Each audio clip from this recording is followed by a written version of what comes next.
I woke up to the sound of my phone buzzing on the nightstand. The clock glowed 1:12 a.m. My wife, Hannah, wasn't in bed. At first I thought she was in the bathroom, but the house was silent. Too silent. Her side of the bed was cold. A faint perfume lingered, one she never wore around me. My chest tightened as I unlocked my phone. There it was, a message meant for someone else. "I'll be back by morning. It's just one night. Please don't worry." Sent to me. But it wasn't for me. The name at the top said Dream Man. A name saved in her phone like a joke, or a secret I was never supposed to see. My fingers trembled as I sat there, staring at the glow of betrayal in my palm. Just one night. Just one night with the man of her dreams, while I lay in our bed like a fool, the man she vowed to spend her life with. I tried calling. Straight to voicemail. By the time the garage door creaked open at 4:47 a.m., I had rehearsed 1,000 ways to confront her. My heart pounded so hard I could feel it in my throat. She walked in wearing the same black dress she had left in. Her hair disheveled, lipstick smudged. She froze when she saw me sitting at the kitchen table, the phone in front of me. "Hannah," I said, my voice low but trembling. "Where were you?" She blinked, her mouth opening and closing like she hadn't prepared for this moment. "Daniel. I told you I was going out with the girls." I held up the phone. "Then who's Dream Man?" Her face went pale. Then, in a move I didn't expect, she didn't deny it. She didn't even cry. She just sighed and sank into the chair across from me. "It was one night," she whispered. "I needed this. I needed to feel alive." I stared at her, my hands gripping the edge of the table. "You needed this. What about me? What about us? You made a vow." She didn't flinch. "I've been unhappy, Daniel. For months. I tried to tell you. You didn't listen. He's everything I used to dream about before I settled down." That word, settled, cut deeper than any blade. Settled like I was a compromise, a consolation prize. 4 days after that, I moved like a ghost through the house. Hannah carried on as if nothing had happened. She made breakfast, folded laundry, even kissed my cheek once out of habit before pulling away awkwardly.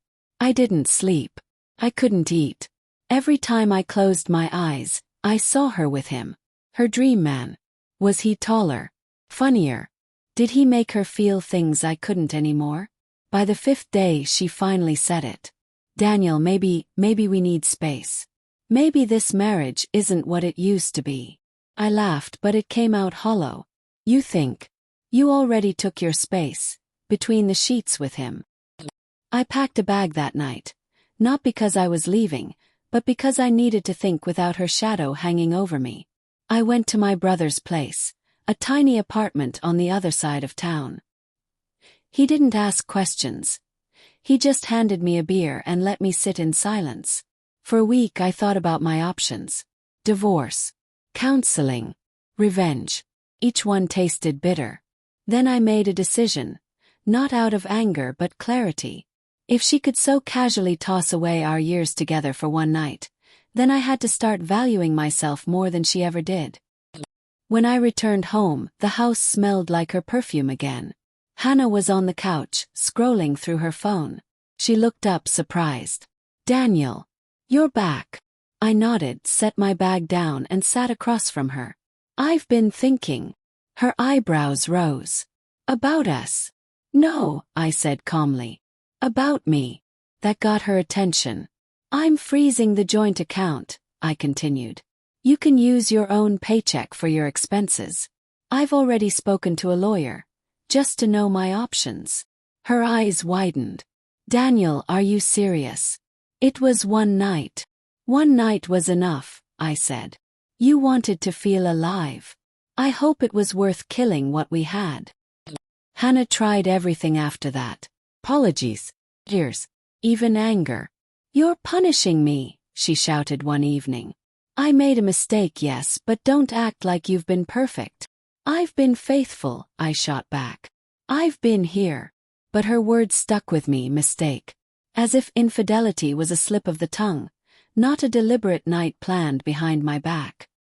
The breaking point came 2 weeks later. She came home late again, and this time I didn't ask. I just looked at her, really looked at her.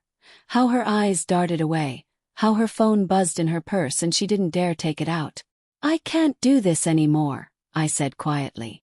Her lips parted, a whisper of panic in her eyes. "Daniel, wait." "No," I said. "You made your choice.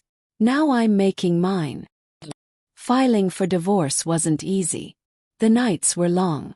I replayed every memory we had, trying to find the moment when love turned into convenience, when loyalty turned into boredom. Friends told me I was doing the right thing, that I deserved better. But their words didn't fill the emptiness of the house when I moved back in alone. Hannah left a month later, officially this time. Not for her dream man as far as I knew. Maybe for herself. Maybe because facing what she'd done was harder than living with its consequences. The real challenge wasn't losing her. It was learning how to live without the version of myself that believed in her. I started running again. Joined a woodworking class. Went out with friends I hadn't seen in years. And slowly, painfully, I stopped checking her social media, stopped wondering if she missed me. One evening 6 months later I got a message. From her. "I'm sorry. I ruined everything for something that wasn't even real. He wasn't who I thought he was. I wasn't who I thought I was." I stared at the message for a long time. My hands didn't shake this time. My heart didn't race. I simply typed back, "I hope you find what you're looking for. Take care." And that was it. Sometimes, betrayal doesn't end with screaming or shattered dishes. Sometimes it ends with silence, with a man sitting in his living room realizing that love isn't about how much you can endure. It's about how much you respect yourself when someone stops respecting you. She had her one night with her dream man. I chose the rest of my life without her.